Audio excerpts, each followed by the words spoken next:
Hollywood is a city of dreams and illusions, where fame shines bright, but the shadows are even darker. Some come here chasing stardom, only to lose themselves in the pursuit.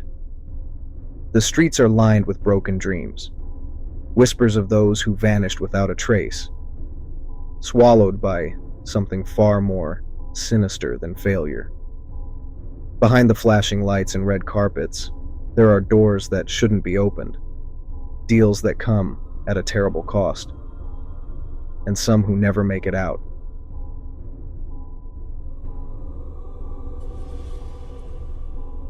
Hollywood, the city of dreams and delusions. I had spent my entire life saving up to move here. Every late shift, every skipped meal, every sacrifice, it all led to this moment. I stepped off the plane, inhaling the warm California air, feeling like I was about to step into the life I was meant for. That's when I met him.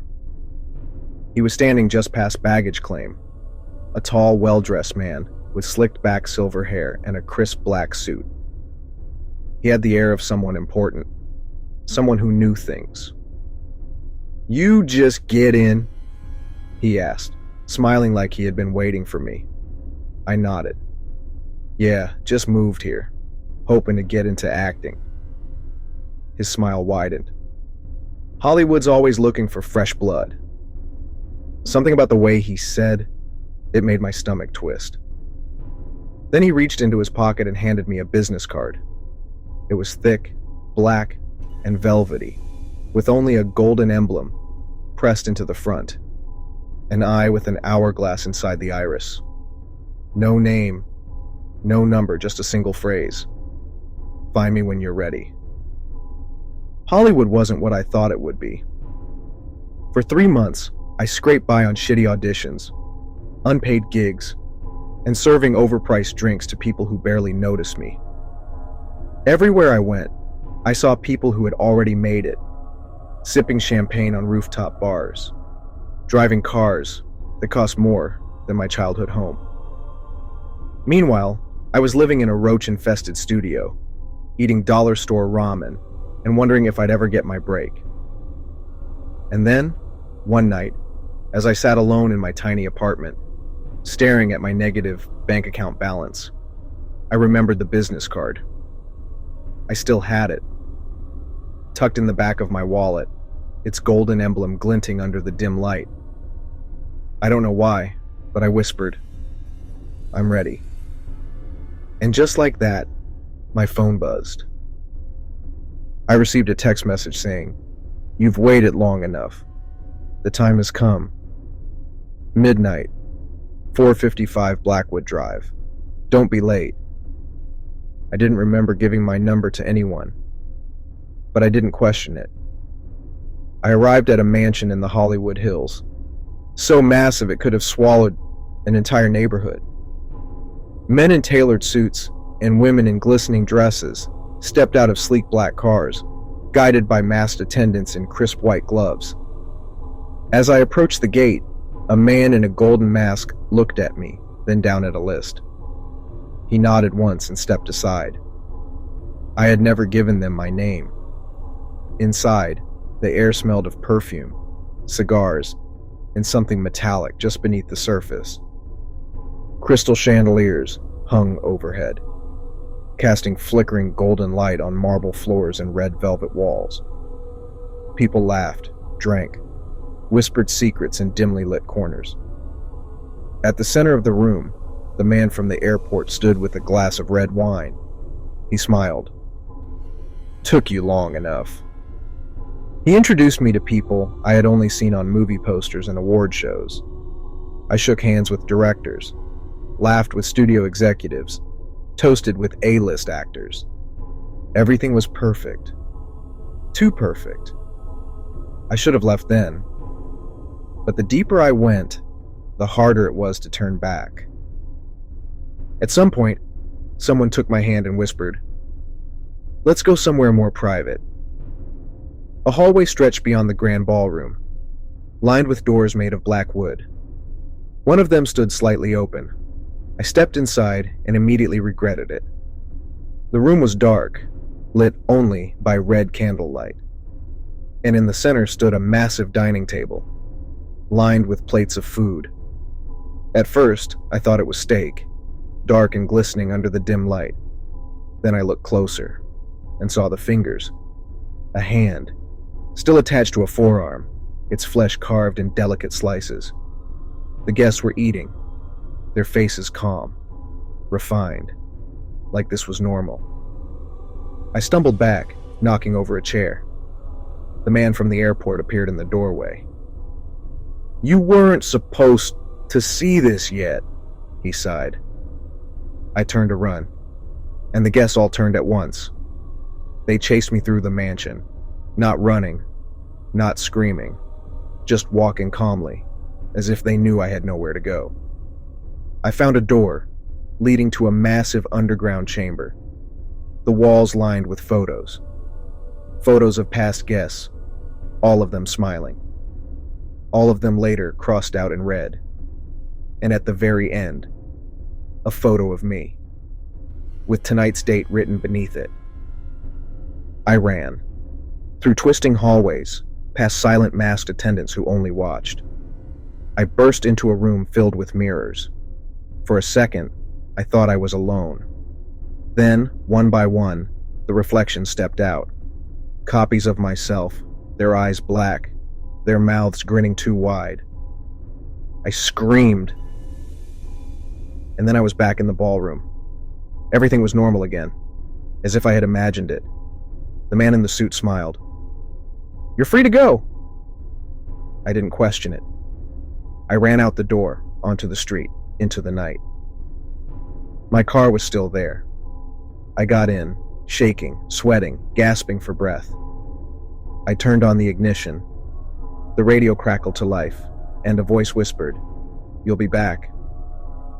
I tried to go back to my normal life, but Hollywood didn't let me. I started seeing their faces everywhere. On billboards, movie trailers, interviews. People I had met that night. People who shouldn't exist. And then, the invitation started. Black envelopes slipped under my door. Texts from unknown numbers. A voicemail of my own voice whispering, "Took you long enough." I left LA a month later.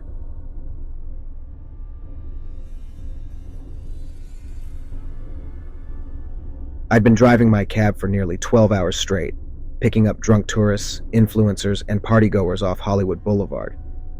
The city was alive, pulsing with neon lights, laughter, and the occasional shouting match between strangers. It was just past 2 a.m., and I was about to call it a night. Then the back door opened. A man slid into the back seat. He wasn't like my other passengers. No slurred speech, no perfume of alcohol. He was too still, too cold. I caught a glimpse of him in the rearview mirror. Pale skin, dark eyes, a thin, almost skeletal frame wrapped in a black hoodie. "Where to, man?" I asked, forcing a casual tone. He leaned forward. The metal pressed against my neck before I even saw him move. A knife. "Drive." My stomach nodded. Years on this job, I dealt with drunks, fights, even a guy who pissed himself in the back seat. But this was different. I swallowed hard. "Where?" His breath was raspy, like he hadn't spoken in days. "Just drive." No questions. I obeyed. The laughter and lights of Hollywood faded in my rearview mirror as I turned onto a dark, empty street. The only sound was the low hum of the engine. I tried to keep calm, watching him through the mirror. His eyes were locked on me, unblinking.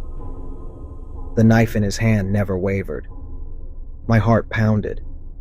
Was this a robbery? A carjacking? Then he whispered something that made my blood run cold. "Do you believe in ghosts?" I forced a shaky chuckle. "Man, you're drunk." The blade pressed harder against my skin. I said, "Do you believe in ghosts?" I swallowed. "No." He smiled. a slow, unnatural stretch of lips. You should. The city gave way to abandoned streets. The only light came from flickering street lamps. Every instinct screamed to slam the brakes, to run, to fight. Then he whispered again. This isn't the first time we've done this. A chill ran down my spine. We? He smiled wider. You don't remember, do you? My hands tightened on the wheel. You've picked me up before, he continued, his voice softer now, almost amused. But that time, you didn't make it. The words didn't make sense. I tried to glance at the mirror again, but he was gone. The seat was empty. No sound, no movement. Just the faint smell of rotting leaves lingering in the air. My hands shook as I pulled over, breathing hard. I turned in my seat. Nothing. But when I looked at the back seat again, the knife was still there. And next to it, my own cab license, old and faded, with the word deceased stamped across my face.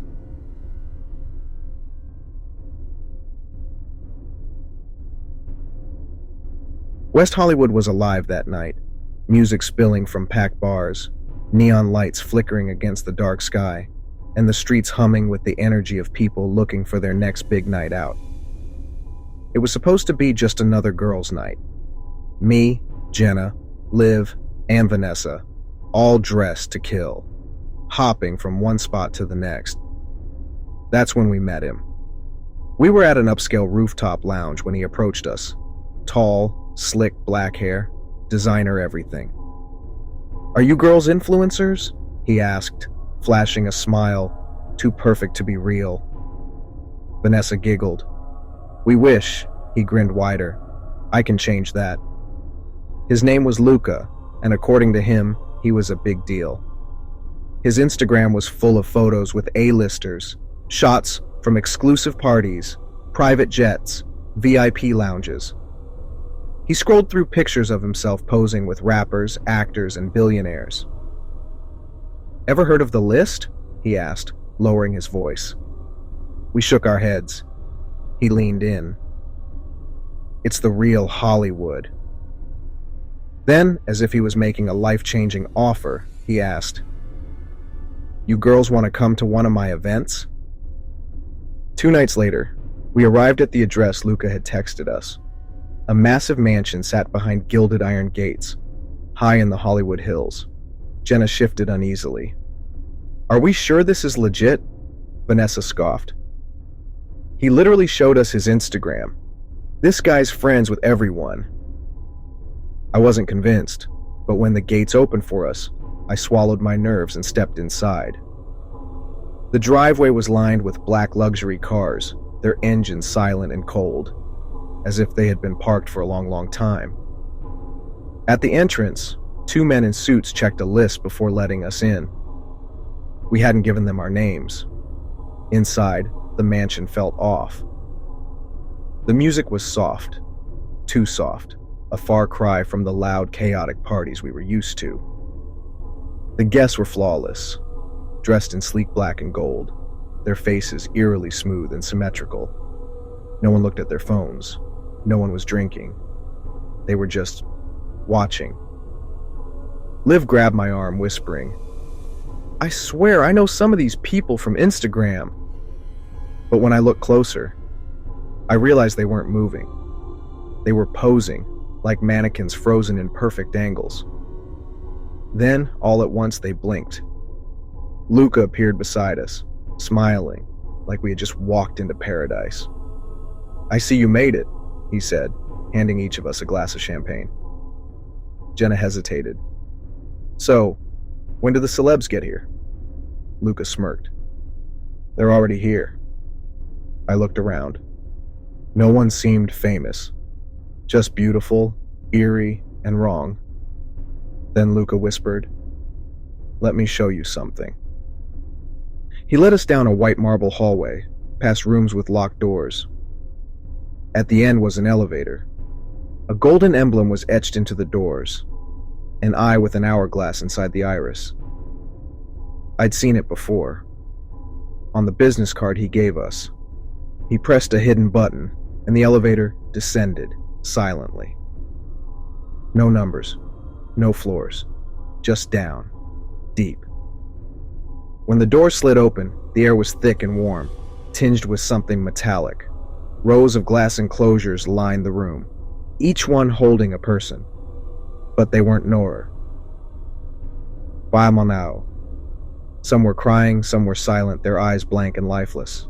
Others were perfectly still, posed like living dolls, their faces eerily familiar. Liv gasped. That's the girl from TikTok. I followed her gaze and felt my stomach drop. Inside one of the glass cases was a famous influencer, someone we had all followed for years. But she looked wrong. Her skin was too smooth, her expression too vacant, as if she'd been trapped mid-smile. She blinked, and I realized she wasn't behind the glass. She was inside it. I turned to Luca, my voice shaking. What is this? He smiled. Immortality. Then he gestured to another glass case. Inside was a man who looked exactly like him. Same slicked back hair, same sharp features, same dead eyes. Liv screamed. That was when the guests from upstairs started coming down the elevator. Jenna grabbed my arm. We need to go, now. We turned, but the elevator was gone. The walls shifted, sealing the exit like it had never been there. The perfect guests surrounded us, their movements gliding, unnatural. Luca leaned in close, whispering, Hollywood doesn't want new faces. It just replaces the old ones. I looked back at the glass enclosures. The influencer inside the case was still smiling, still posed for the perfect shot. A living trophy, frozen forever. Liv bolted. She slammed into one of the cases, knocking it over. The glass shattered, and the influencer inside collapsed to the floor. Her body cracked like porcelain, splintering into pieces. Hollow. Empty. Like a lifeless doll. Vanessa screamed out. What the hell is this? Luca sighed, shaking his head. They never learn, he muttered. Then, the lights flickered, and everything turned dark. Jenna grabbed my hand, yanking me through the chaos as the guests started moving toward us. Liv and Vanessa ran ahead, but as they reached the far wall, it split open, a door, a way out. We sprinted, our lungs burning, our screams drowned out by the sound of shattering glass behind us. I didn't look back. We emerged outside, gasping for breath, our bodies trembling. The mansion behind us was gone. No lights, no music, just an empty lot. Liv was sobbing, Vanessa holding on to her like a lifeline. Jenna whispered, Tell me you saw that too. I nodded, unable to speak. The next day I checked Instagram. Luca's profile was gone. Every trace of him, every photo, every tag post erased. Even the influencer we had seen in the glass case. Her account was still active, posting selfies, sharing updates, as if nothing had ever happened. But in every new photo, her smile was always exactly the same, perfect.